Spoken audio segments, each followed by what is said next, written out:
My dear students, welcome to my channel Dikshit sir. I am sir Dikshit and my dear students, आज हम आपका स्वागत करते हैं क्वांटम मैकेनिक्स के लेक्चर नंबर 14 में। तो माय डियर स्टूडेंट्स देखिएगा, हमने हर्मिशियन ऑपरेटर का इंट्रोडक्शन पढ़ लिया था। क्या पढ़ा था my dear students? Hermitian operator, ठीक है, डेफिनेशन के साथ पढ़ लिया था माय डियर स्टूडेंट्स। आज हम पढ़ने वाले my dear students postulates of Hermitian operator या फिर प्रूविंग्स ऑफ हर्मिशियन ऑपरेटर, ठीक है माय डियर स्टूडेंट्स। तो आज पहला थ्योरम जो है हर्मिशियन ऑपरेटर का, उसके बारे में बात करते हैं माय डियर स्टूडेंट्स, ठीक है। तो चलिए स्टार्ट करते हैं। तो देखिए कह रहा है Hermitian operator have real eigen values, ठीक है। तो इस चीज़ को हमें प्रूफ करना होगा, ठीक है। आइगन वैल्यू मतलब आप जानते हैं लैम्डा, ठीक है माय डियर स्टूडेंट्स। देखना प्रूफ करते हैं प्रूफ। तो माय डियर स्टूडेंट्स देखिए, सबसे पहले हमें क्या चाहिए, let us consider that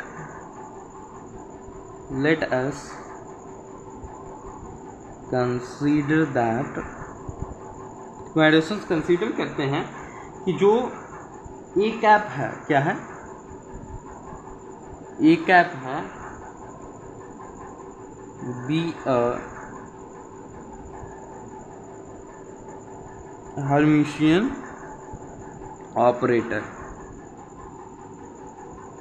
ठीक है। एक हर्मिशियन ऑपरेटर को हमने क्या किया, लेट किया, साथ ही में माय डियर स्टूडेंट्स हमने एक आइगन वैल्यू लैम्डा, ठीक है, lambda be a corresponding eigen value, ठीक है my dear students, corresponding eigen value. तो क्या हो जाएगा माय डियर स्टूडेंट्स, हम पिछले लेक्चर में पढ़े हैं A cap psi is equal to lambda psi, ठीक है, ये हम जानते हैं, ठीक है, ऐसे लिख सकते हैं। चूंकि ये हो गया equation number first. Is it clear my dear students? अब देखना क्या करना है, टेकिंग, क्या सर जी क्या लेना है, टेकिंग इट्स कॉम्प्लेक्स कॉन्जुगेट, ये तो सबको आता होगा, कॉन्जुगेट है, ठीक ना, कॉन्जुगेट, कॉम्प्लेक्स कॉन्जुगेट लेने आता है। कैसे? अरे सर जी जो वैल्यू है ए कैप, उसके साथ star, psi star is equal to lambda star psi star, हो जाएगा, ये हो जाएगा इसका कॉन्जुगेट। इस चीज को मान लो इक्वेशन नंबर 2, ठीक है। अब लिखना since A cap is Hermitian, since A cap जो क्या है वो हर्मिशियन है, तो इसलिए क्या हो जाएगा, ये चूंकि था तो इसलिए integration of psi star A cap psi d tau is equal to integration of A cap star psi star psi d tau, हो जाएगा माय डियर स्टूडेंट्स। क्या? बिल्कुल हो जाएगा। दोनों फैक्टर लिखा, इधर का जो हमने फैक्टर लिखा, ठीक है, साथ ही में हमने उस चीज़ का फैक्टर लिखा। ये क्लियर हो गया, क्लियर हो गया। इस इक्वेशन को हर्मिशियन के साथ लिख लीजिए, इक्वेशन नंबर 3, ठीक है। अब देखना, अब कुछ नहीं करना, हमें 3 इक्वेशंस बन गए। पहला ये तो हम पता था, दूसरा हमने कॉम्प्लेक्स बना के निकाला, तीसरा ए कैप का हर्मिशियन है। अब कुछ नहीं करना, अब लिखना यहाँ पे 1 लाइन कि यूजिंग फर्स्ट एंड सेकेंड, ठीक है, equation into third employees that, पहले दूसरे को तीसरे में यूज करना है, ठीक है माय डियर स्टूडेंट्स। तो क्या हो जाएगा, integration of psi star lambda psi d tau is equal to, ठीक है, is equal to lambda star psi star psi d tau. इतना क्लियर, इतना लिख सकते हैं, ठीक है। अब देखना, चूंकि लैम्डा इज कांस्टेंट,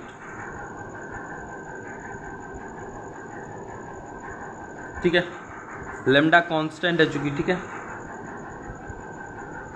तो क्या होगा, lambda integration of psi star psi d tau is equal to lambda star Sai,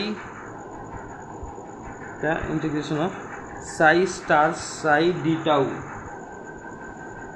होगा, क्या होगा माय डियर स्टूडेंट्स, ठीक है।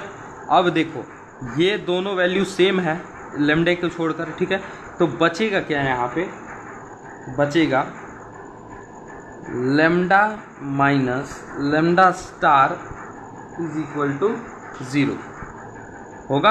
अरे इसको इस साइड ला दो, कॉमन लेके निकाल दो तो यही बचेगा ना, ये दोनों सेम है तो बचेगा क्या, lambda minus lambda star is equal to 0, यानी कि my dear students lambda is equal to lambda star, और यही हमें प्रूफ करना था। ध्यान से देखिए, Hermitian operator have real eigen values, ठीक है, तो ये देखो साई जो lambda star is equal to क्या आ गया, लैम्डा आ गया, ठीक है, यानी कि जो हमारा वैल्यू थी माय डियर स्टूडेंट्स वो प्रूव हो गई। तो आप क्या कहेंगे, यहाँ पे लिखेंगे, ठीक है, ये आया था क्लियर ना। देखो कुछ नहीं, एक इक्वेशन बनाया जो पता था, फिर कॉम्प्लेक्स कॉन्जुगेट, और उसी का हर्मिशियन लिखकर हमने पहले और दूसरे को तीसरे में पुट कर दिया।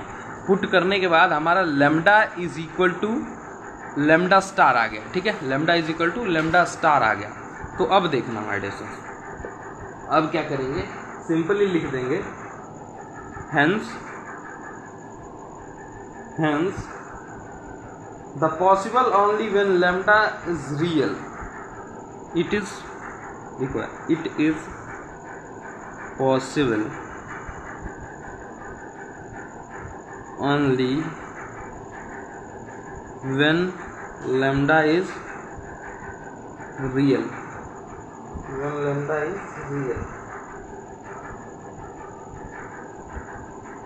प्रूव्ड।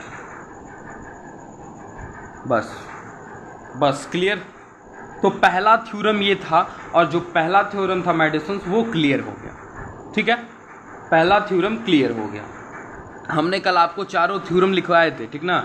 आज देखो पहला थ्योरम हमने बता दिया, एक और कोई थ्योरम बताएंगे, ठीक है, उसके बाद माय डियर स्टूडेंट्स 2 थ्योरम आप अपने से करोगे, ठीक है, जैसा कि हम हमेशा करते हैं कि आधा हम बताते हैं, आधा आपको स्वयं पढ़ना पड़ता है, तो स्वयं मेहनत करना थोड़ा ज़रूरी है।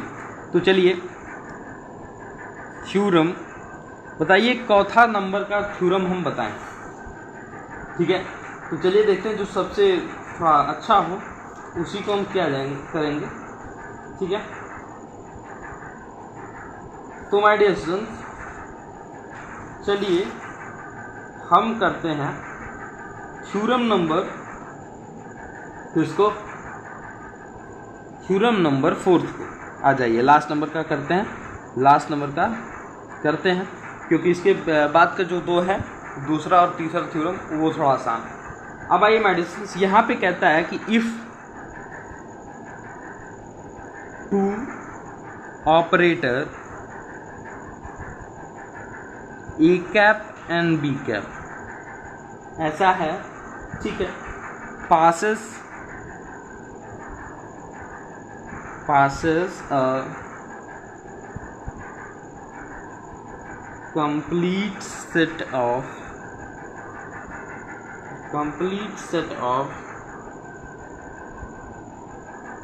simultaneously या फिर simultaneous eigen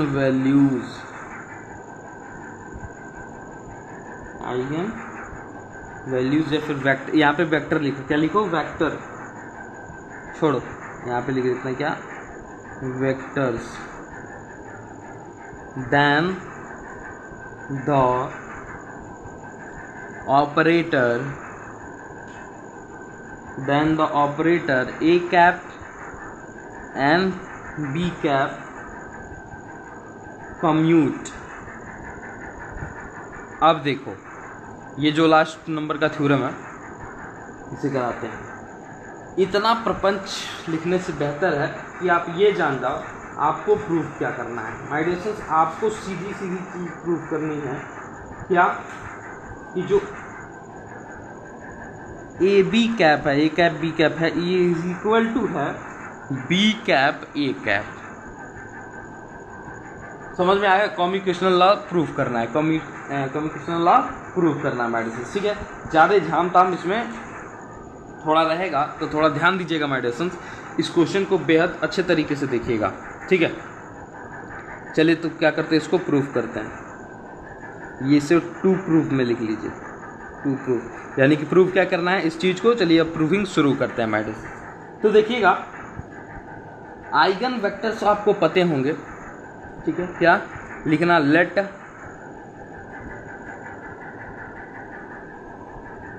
EIGEN eigen value या फिर vector phi 1 phi 2 phi 3 dot dot dot dot, I don't know where from it. लिख लेना क्या, phi n। Is it clear? phi n। अब देखना माय डियर फ्रेंड्स, तो इसका इक्वेशन क्या बन जाएगा, psi is equal to sublimation of m is equal to 1 from कहाँ तक, n तक, Cm phi n, phi m होगा m। ठीक है, अब देखना इक्वेशन नंबर फर्स्ट हो गया। सर जी समेशन की वैल्यू लिखनी थी, आगे साई में समेशन की वैल्यू। ठीक है, ये तो हम जानते थे। अब देखना यहाँ पे लिखना पड़े हमें, चलो लिख देते हैं। हियर Cm क्या है, कांस्टेंट है, phi m क्या है, ए कैप बी कैप का, ए कैप एंड बी कैप का आइगन वेक्टर है, आइगन वेक्टर है। ठीक है, अब देखिए यहां से हम लिख सकते हैं A cap phi m, A cap phi m is equal to small A m phi m। ठीक है, लिख सकते हैं इक्वेशन नंबर दूसरा। साथ ही में लिख सकते हैं B cap phi m is equal to small b m phi m। ठीक है, इसे लिख देते हैं इक्वेशन नंबर तीसरा। ठीक है, अब हमारे पास कंटेंट है दो ठे, एक इक्वेशन गजब का है। ठीक है, अब हम क्या करते हैं माय डियर स्टूडेंट्स, कंसीडर शुरू करते हैं। क्या करते हैं, कंसीडर लिखना, कंसीडर, कंसीडर आ जाइए क्या, A cap B cap psi is equal to A cap B cap और साई इज इक्वल टू में क्या है, ये देखो equation first, psi is equal to में क्या है, summation of m is equal to 1 से n तक Cm phi m है। अब देखना यहाँ पे क्या कर देंगे माय डियर स्टूडेंट्स, यहाँ से अगर हम वैल्यू निकालना शुरू करें, ठीक है, तो यहाँ से अगर हम वैल्यू निकालना शुरू करें तो ये देखो summation m is equal to 1 n A cap B cap Cm phi m। ठीक है, तो इसको जब हम फाइंड करते हैं तो इस साइड को ले लेते हैं। ठीक है, और जब इसको सॉल्व करते हुए निकलते हैं माय डियर स्टूडेंट्स, तो हमारा वैल्यू आता है phi m is equal to 1 n Cm Bm, small bm और am का यूज कर रहे हैं, am phi m होगा, बिल्कुल होगा माय डियर स्टूडेंट्स। ठीक है, बिल्कुल होगा। अब देखना हम इसके इज इक्वल टू में क्या लिख सकते हैं, आइए अगर लिख रहे हो तो अच्छे से लिखते हुए चलना। ठीक है, मेरे साथ देखो, A cap B cap psi is equal to, ये तो दिया हुआ था, इज इक्वल टू में आया क्या था हमारा value, m is equal to 1, ये n, स्मॉल a m को बाहर लिख लो, फिर से इसे लिख लो, और लास्ट में लिखो किसे, सी m को, फिर फाई m। ठीक है, तो ये देखो इक्वेशन, अब लास्ट नंबर का इक्वेशन क्या बना था, तीसरा इक्वेशन बना था। ठीक है, ये देख लो, ये चीज़ें आती जा रही हैं समेशन की। अब देखना तो माय डियर स्टूडेंट्स, ये इक्वेशन नंबर 4 हो गया। ठीक है, और यहाँ पे देखना अगेन करते हैं, यानी फिर से उसी चीज़ को करते हैं, किसके लिए, लेकिन B cap A cap psi is equal to, तो क्या आ जाएगा, बी कैप ए कैप, ठीक है, A cap psi m is equal to 1 से लेकर n तक सी एम फाई m। अब देखो इसकी वैल्यू तो वही आने वाली है और ये बाहर वाला वैसे ही रहेगा, यानी कि क्या हो जाएगा, B cap A cap psi is equal to my dear students,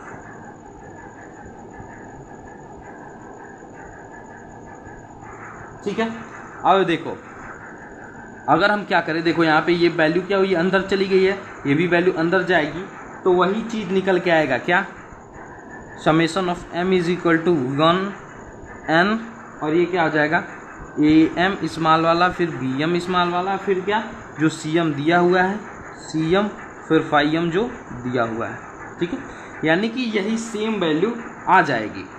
ठीक है माय डियर स्टूडेंट्स, तो इस चीज़ को कहेंगे इक्वेशन नंबर 5। क्या कहेंगे, इक्वेशन नंबर 5। अब देखो, चूंकि देखियो, अब अच्छे से ध्यान दियो माय डियर स्टूडेंट्स, कि the RHS of equation 4 and 5। अब देखो इस 4 इक्वेशन का RHS क्या है, A cap B cap psi, पांचवे का क्या है, B cap A cap psi. ठीक है, R इक्वल, ऐसा कैसे, दोनों की जो वैल्यू आई है वो क्या है, सेम है। देखना यहाँ पे summation of m is equal to 1 से लेकर n तक, A m B m C m phi m, वही चीज़ यहाँ पर भी है। ठीक है, तो ऐसा हम कह सकते हैं कि दोनों इक्वल है। अब क्या करेंगे, अगर दोनों इक्वल है तो A cap B cap psi is equal to B cap A cap psi लिख सकते हैं माय डियर स्टूडेंट्स, जी बिल्कुल लिख सकते हैं। तो क्या होगा, A cap B cap psi minus B cap A cap psi is equal to 0, और क्या हो जाएगा, ए कैप बी कैप, अच्छा ऐसा करते हैं, साई को बाहर कर देते हैं, ठीक ना, तो minus B cap A cap psi is equal to 0 हो गया। अरे कॉमन ले लिया साई को। ठीक है, अब देखना क्या हो जाएगा, now A cap B cap minus B cap A cap is equal to 0, यानी कि A cap B cap is equal to B cap A cap. ये क्या आ गया माय डियर स्टूडेंट्स, हमारी वैल्यू आ गई, जो कि हमें क्या करनी थी, प्रूफ करनी थी। तो लिखना हैंस इट इज कम्यूटेटेड। ठीक है, या फिर it is A cap B cap is equal to B cap A cap proved.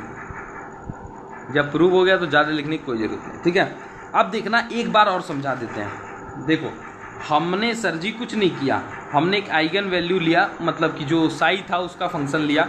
ठीक है, अब हमें पता है कि ये m इक्वल टू m से n तक जाता है, सी एम फाई एम है। अब कुछ नहीं किया, हमने इसकी एक 2 फिगर वैल्यू ले ली। ठीक है, लेने के बाद हमने क्या किया, इस चीज़ को इसमें पुट करते गए, और जब हमने पहला ए कैप बी कैप साई में पुट किया तो हमारा एक इक्वेशन आया, जो कि था ये वाला चौथा इक्वेशन। ठीक है, फिर हमने B cap A cap psi में पुट किया तो वही वैल्यू आई। तो हम दोनों को इक्वल बताकर और इन दोनों के RHS को इक्वल बता दिया। तो दोनों के RHS को इक्वल बताया तो हो गया A cap B cap psi is equal to B cap A cap psi. अब देखो साई साई खत्म, ये खत्म करने के लिए दिखाया, ठीक ना, साई साई खत्म, बचा ए कैप बी कैप क्या is equal to B cap A cap, हो गया। इस चीज़ को, और यही हमें क्या करना था माय डियर फ्रेंड्स, प्रूव करना था, इसलिए लिखना हैंस प्रूव। ठीक है, तो देखो हमने आपको 2 थ्योरम्स बता दिए, हमने आपको 2 थ्योरम्स बता दिए, और 2 थ्योरम्स आपको अपने से स्वयं करना होगा माय डियर फ्रेंड्स। ठीक है, आपको स्वयं करना होगा। और माय डियर फ्रेंड्स अब हम मिलेंगे नेक्स्ट लेक्चर में सिंपल हार्मोनिक ऑसिलेटर के साथ। क्या मिलेंगे? सिंपल हार्मोनिक ऑसिलेटर के साथ माय डियर फ्रेंड्स, और जो कि ये आपके क्वांटम मैकेनिक्स का लास्ट लेक्चर होगा, लास्ट लेक्चर होगा। ठीक है माय डियर फ्रेंड्स, तो इस चीज़ को ज़्यादा अच्छे से पढ़िएगा। इस लास्ट लेक्चर के बाद एक रिव्यू आएगा। ठीक है, एक रिव्यू वाला लेक्चर आएगा जो कि बहुत इंपॉर्टेंट होगा माय डियर फ्रेंड्स, उसे ज़रूर देखिएगा। तो जो हमारा लेक्चर है 14 वाला, ठीक है, इसे आज देखिए अच्छे से, फिर कल सिंपल हार्मोनिक ऑसिलेटर पे हम बात करेंगे। ठीक है माय डियर फ्रेंड्स, तो मिलते हैं नेक्स्ट लेक्चर में, तब तक के लिए जय हिंद, जय भारत, मुस्कुराते रहिए।